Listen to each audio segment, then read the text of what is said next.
You know the feeling. Someone you know gets the thing you wanted. The promotion, the relationship, the recognition, the life that looks like the one you imagined for yourself. And something happens inside you that you immediately move to suppress, to reframe, to convert into something more acceptable. You tell yourself you're happy for them. You produce the right expression. You say the right words. But underneath the performance, for just a moment before the management system engaged, something else was there. Something sharp and hot and unmistakably real that you would not name out loud if you could help it.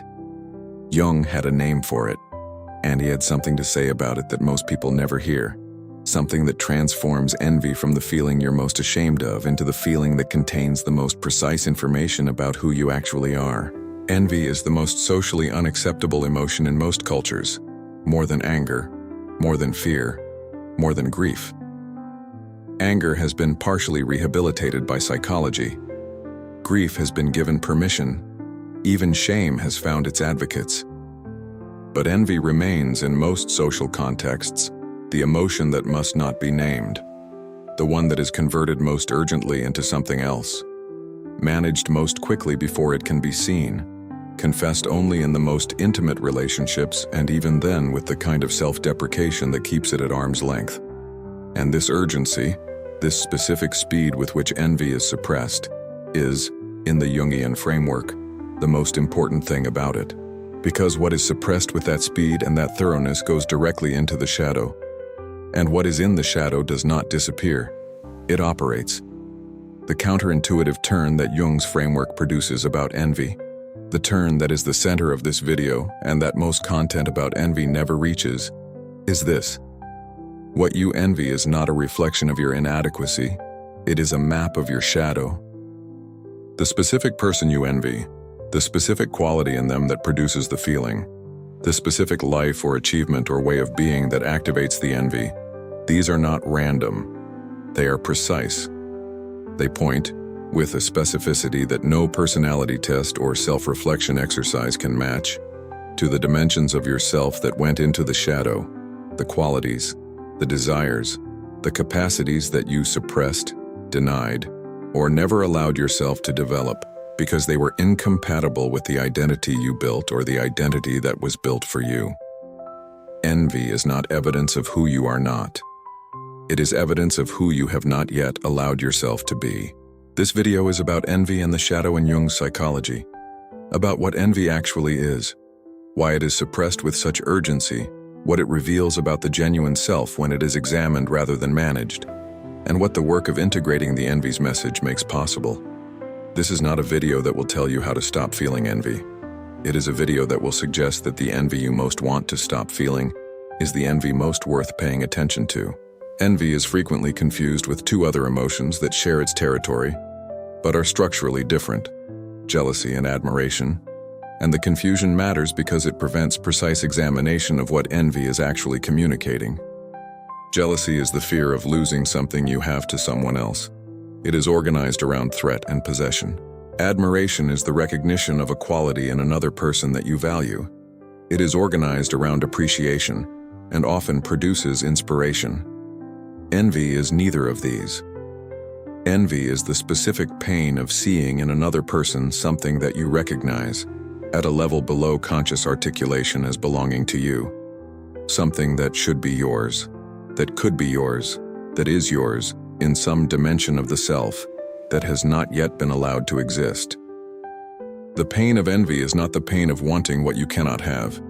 It is the pain of recognizing what you have not yet claimed. Jung located envy in the territory of the shadow, the repository of everything the conscious personality has excluded, suppressed, or failed to develop. The shadow is not only formed by the dark and difficult contents of the psyche, the rage, the selfishness, the destructive impulses. It is formed equally by what is bright, the unlived potential, the suppressed gifts, the capacities and desires that were incompatible with the identity the person constructed or was assigned. This dimension of the shadow, what analysts sometimes call the golden shadow, is the repository of the genuine self's unrealized possibilities. And envy is the emotion that signals its presence.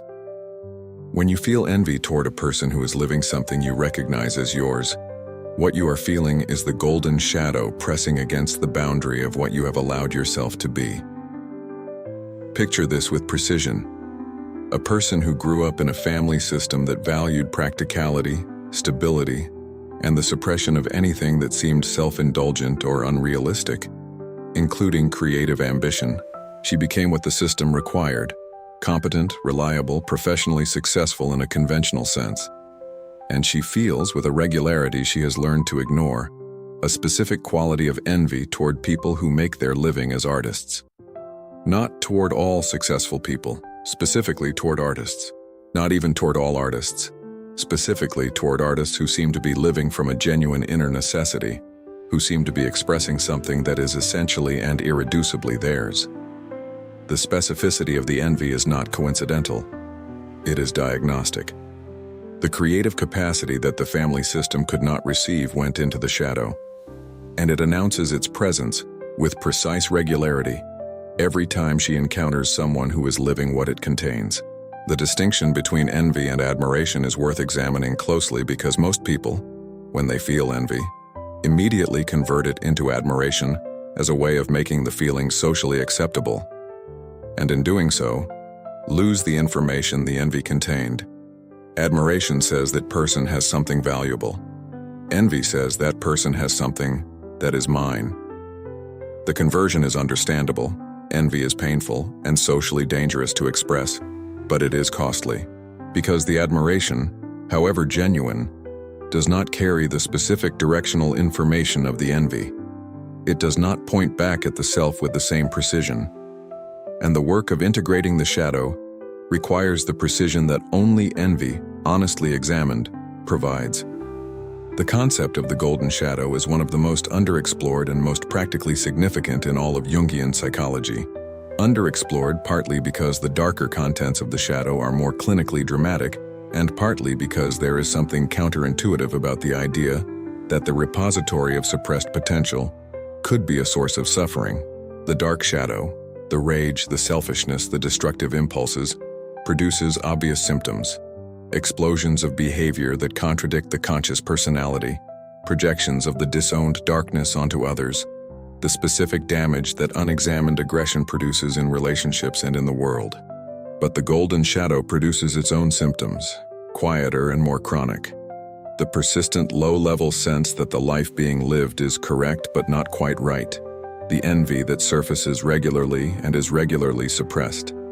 The specific flatness of a life organized entirely around what was allowed at the expense of what was possible. The golden shadow forms through the same mechanism as the dark shadow, the psyche's exclusion of contents that are incompatible with the conscious identity, but the contents excluded are positive rather than negative. The child who was raised to be modest and who suppressed the genuine desire for recognition. The person who was raised in a culture that pathologized ambition and who learned to hide the drive that was as real as any other part of them. The individual who was told, explicitly or through the accumulated weight of responses, that the specific gift they carried was impractical, excessive, inappropriate, or simply not who they were supposed to be. Each of these suppressions deposits something into the golden shadow, and the deposits accumulate there, unexpressed, still alive, still pressing for realization, announcing themselves through the specific envy that surfaces when the person encounters someone who is living what they suppressed. Here is what the golden shadow looks like when it is operating at full pressure in a life. A man in his late 30s who has built a successful career in finance, genuinely good at what he does, materially comfortable, respected by colleagues, who finds himself at parties, at conferences and casual conversations, consistently pulled toward people who work in completely unrelated fields: writers, musicians, people who work with their hands. He is not unhappy with his career in any way he can clearly articulate, but there is a specific quality of attention he gives to these people, a leaning in, a question asking that goes beyond polite interest, that he would, if pressed, describe as fascination. What he would not describe it as because the word would feel too dramatic, too revealing, is envy. But that is what it is. And the specific contents of the golden shadow, the creative life that was never allowed, the work with intrinsic meaning that was traded for security and approval, are what it is about. The integration of the golden shadow is not simply the recovery of suppressed potential for its own sake.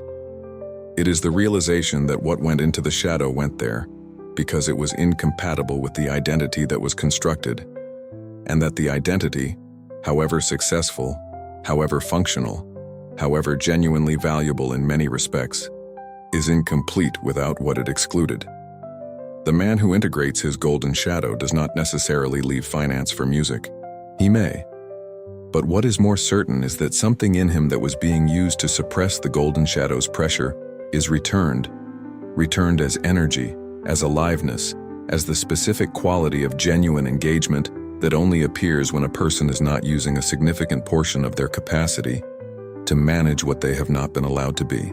If envy maps the shadow, if the specific content of what you envy points with precision to the dimensions of yourself that have been suppressed or undeveloped, then the practical question is, how do you read the map?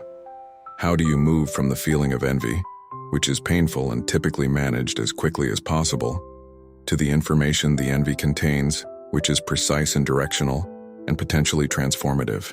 The answer requires a specific shift in relationship with the feeling, a willingness to stay with it long enough to examine it rather than suppress it, to treat it as a source of information rather than as evidence of inadequacy, to ask of it the question it is actually equipped to answer. What specifically is this pointing to in me?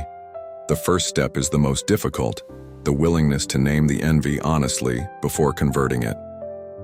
This sounds simple and is, in practice, one of the most countercultural acts available, because the conversion system operates very quickly and very automatically, and the window between feeling the envy and converting it into something more acceptable is narrow. What it requires is the practice of a specific kind of internal honesty. The moment after the feeling arises, before the conversion engages, to say, even privately, even in a whisper, I am envious of this person. Not I admire them. Not I find them inspiring. I am envious. The naming matters because the named feeling retains its directional information. The converted feeling loses it. The second step is the examination of the specificity. Envy is never general. It is always specific, and the specificity is the information. The person who envies another person's wealth is carrying different shadow contents than the person who envies another person's creative freedom. The person who envies recognition is pointing at something different than the person who envies intimacy. When the envy has been named, the productive question is, what exactly is it that I am envying? Not the person, but the specific quality, the specific way of being, the specific life element that the feeling is organized around. And then, when did I learn that I could not have this? What in me went into the shadow because it was incompatible with who I was allowed to be? The envy is pointing at the answer. The work is to follow the point. Picture a woman who notices, with discomfort, that she consistently feels a specific quality of envy toward women who seem to take up space without apology, who are loud in rooms, who state opinions directly, who do not modulate themselves according to the comfort level of those around them. She has always told herself this envy is about confidence, that she admires confident women.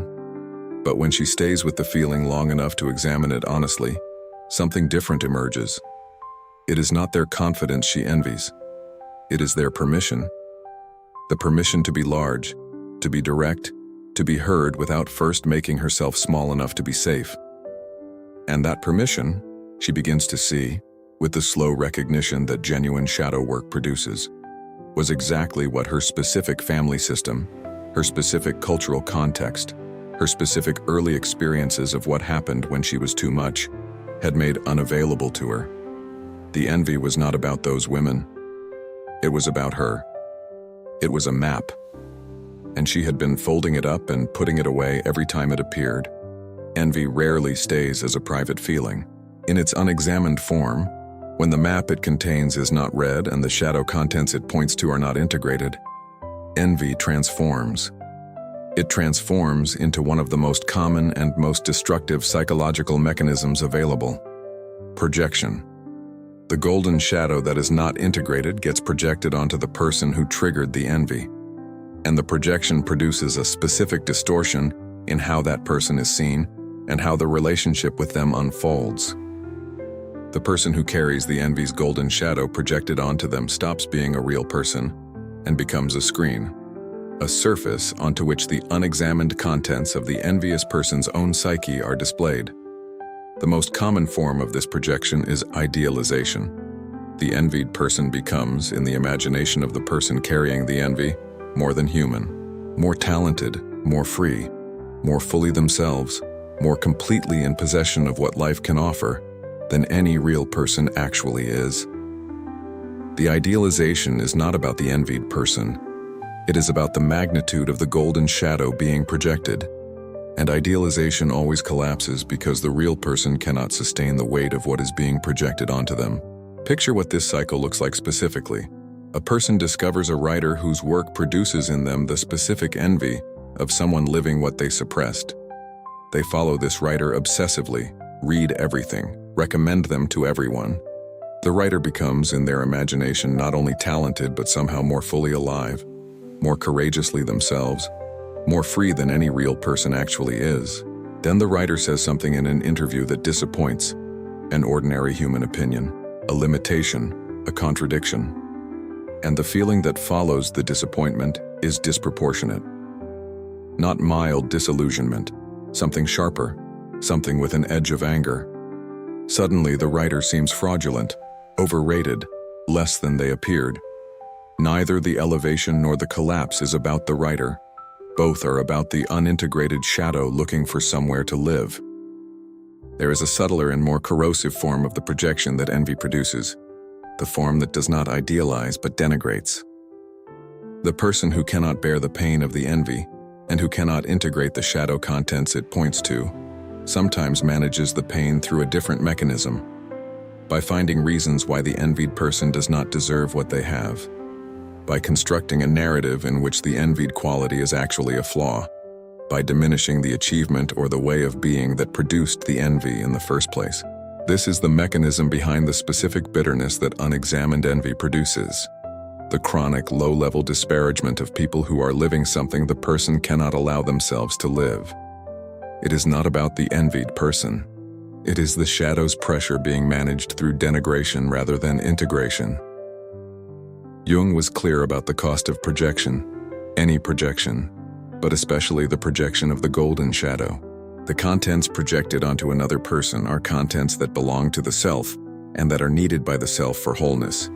Every quality projected onto the envied person is a quality the projector is not available to develop in themselves, because it is being experienced as belonging to the other rather than as available in the self. The integration of the shadow, the withdrawal of the projection, the claiming of the envied quality as one's own potential rather than as the other person's possession, is not only psychologically necessary. It is, in the specific sense that Jung meant, an act of justice toward one's own genuine self. Not all envy carries the same weight. There is the mild envy of someone who has a better table at a restaurant, fleeting, inconsequential, not worth examining.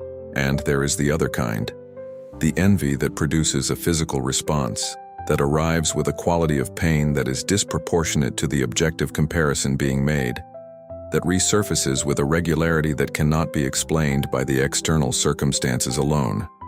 This is the envy that Jung's framework is most precisely equipped to address, and the envy that most consistently goes unexamined because its pain makes it the most urgently managed. The intensity of the envy is proportional to the magnitude of what is in the shadow. The most painful envy is pointing at the most significant suppression. The envy that returns repeatedly, that surfaces in relation to the same kind of person, the same kind of life, the same kind of achievement, is especially worth examining because its repetition is the shadow's most insistent communication. The shadow does not repeat randomly. It repeats in the direction of what needs to be integrated. The person who has felt the same quality of envy toward the same type of person across decades of adult life is receiving, with every recurrence, the same message from the same source. This is yours. This is what you suppressed. This is the direction of your genuine self's unrealized potential. The repetition is not pathological. It is persistent, and the persistence is the measure of how much the genuine self needs what is being pointed at. Here is the scene that captures this most precisely. A person in their mid-40s at a professional event, listening to someone their own age describe work that is clearly meaningful to them, work that they chose for reasons that are intrinsic rather than instrumental, that they do with a quality of engagement that is visible in how they talk about it, and the person listening feels, for what is perhaps the 100th time in their adult life, the specific quality of envy that has been following them since their 20s. They know the feeling. They have the management system ready. But this time, for some reason they cannot explain, they do not immediately convert it. They let it stay for a moment, and in that moment, in the space between the feeling and the management, something becomes briefly visible. Not what the other person has, but what they themselves gave up. Not what they are missing, what they left behind. The envy was a map the whole time. It just took 40 years and the 100th repetition to stop folding it up. The most important thing that can be said about the most painful envy is this. Its pain is not the pain of impossibility. It is the pain of proximity. The things that produce the deepest envy are not the things that are genuinely unavailable. They are the things that are close enough to be recognized as possible, that belong to the genuine self closely enough to be felt as belonging there, that the shadow has kept alive long enough for the envy to still have the quality of something real, rather than something definitively lost. The pain of the most painful envy is the pain of a door that has not yet been opened, not a door that is locked, but a door that the person has been standing in front of for years, feeling the envy of everyone who walks through it, without yet being ready to turn the handle themselves. What it takes to turn that handle, what the work of integration actually looks like in practice, is what the next chapter is about. Integrating the shadow contents that envy maps does not mean immediately restructuring your life around what the envy points to. It does not mean quitting the job, leaving the relationship, or making any external change in the immediate aftermath of the recognition. It means beginning a process, gradual, non-linear, never complete, of allowing what is in the golden shadow to become progressively more available in conscious life. This process has its own pace and its own resistance. The contents that went into the shadow went there for reasons, because they were incompatible with an identity that served real functions, because they were received as too much or too little, or simply as wrong by environments that mattered. Retrieving them is not the work of a moment. It is the work of building, gradually, the internal permission that was never available.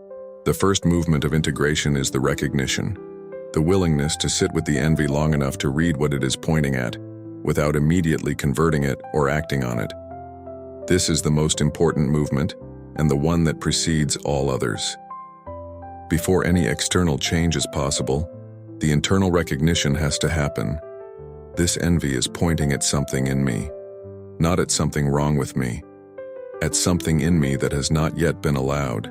The distinction between these two readings of the same feeling is the entire difference between envy as shame and envy as information. And making the shift, even once, even imperfectly, changes the relationship with the feeling in a way that cannot be entirely undone. The second movement is the small experiment, the gradual low-stakes introduction of the shadow content into conscious life in forms that are manageable before they are total. The person whose envy points at suppressed creative capacity does not need to immediately become an artist. They need to make something, anything, without it needing to be good, without it needing to be seen, without it needing to justify the time it takes. The person whose envy points at suppressed directness does not need to immediately become someone who says everything they think in every context. They need to say one true thing in one safe context, and notice what happens. Each small experiment with the shadow content expands slightly the territory available to the genuine self, and each expansion reduces, slightly, the pressure the shadow exerts, which is felt as a reduction in the intensity of the envy, not because the potential has been abandoned, but because it has begun to be lived. The third movement, and the one Jung would consider essential, is the withdrawal of the projection. As the shadow contents that were being projected onto the envied person begin to be recognized as one's own, the projection gradually loses its charge. Here is what this looks like when it happens. The person who spent years following the writer with the obsessive quality of someone watching their own unlived life, who elevated and then collapsed them in the cycle of projection, begins, after genuine work with the shadow, to read that same writer differently. The work is still good. But it is the work of a person now, a real person with limitations and blind spots and an ordinary human life outside the pages. The envy is quieter, not absent, but quieter. And what has returned, what the projection was consuming, is available now in the self. The recognition that the capacity the writer was carrying as a projection belongs here, is developable here, was never exclusively theirs. The envied person becomes more real. The self becomes larger. That is the withdrawal of the projection, and it is one of the most quietly transformative experiences the shadow work produces. There is a specific transformation that happens when envy is genuinely examined rather than managed, when the map it contains is read rather than folded away, when the shadow contents it points to are recognized as belonging to the self rather than projected onto the other. The transformation is not the elimination of envy. It is the conversion of envy into something else, into the specific energy that is released when a suppressed capacity begins to be lived, when the golden shadow begins to be integrated, when the genuine self begins to have more room than the constructed identity that excluded it. This energy is recognizable. It has a specific quality that is different from the flatness of managed envy and different from the pain of active envy. It is the quality of aliveness that only appears when something genuine is beginning to be expressed. Jung believed that the psyche's movement toward wholeness, toward the genuine self, toward the fullness of what a person actually is, was not primarily a movement away from darkness. It was a movement toward completeness. The integration of the shadow, including the golden shadow that envy maps, is not the recovery of something that was lost. It is the expansion of what is available to be genuinely oneself. The person who has done genuine work with their envy does not become a different person. They become a more complete version of the person they already were, with access to dimensions of themselves that the constructed identity had to exclude, with more energy available for genuine living, because less of it is being used to suppress what the shadow contains. The paradox at the center of envy's psychology, the paradox that Jung's framework reveals and that most content about envy never reaches, is that the feeling most people most want to stop having is the feeling most precisely equipped to show them who they actually are. The most painful envy is the most accurate map. The most urgently suppressed feeling is pointing at the most significant suppression. The emotion that produces the most shame is carrying the most precise information about the genuine self's unrealized possibilities. This is not a comfortable paradox. It is not supposed to be, but it is an honest one. And honesty about what envy actually is. Not a reflection of inadequacy, not evidence of a character flaw, but a map of the shadow drawn with a specificity that only the genuine self's unrealized potential can produce, is the beginning of the work that transforms it. If you recognized yourself in this video, if the description of the specific pain of a particular envy, the particular person or life or quality that produces it, the management system that converts it before it can be seen, has the quality of something you know from the inside, then there is one question worth sitting with after this video ends. Not, how do I stop feeling this? But, what is this pointing at? What in me went into the shadow because it was not allowed to exist in the identity I built or was given? What is the envy a map of?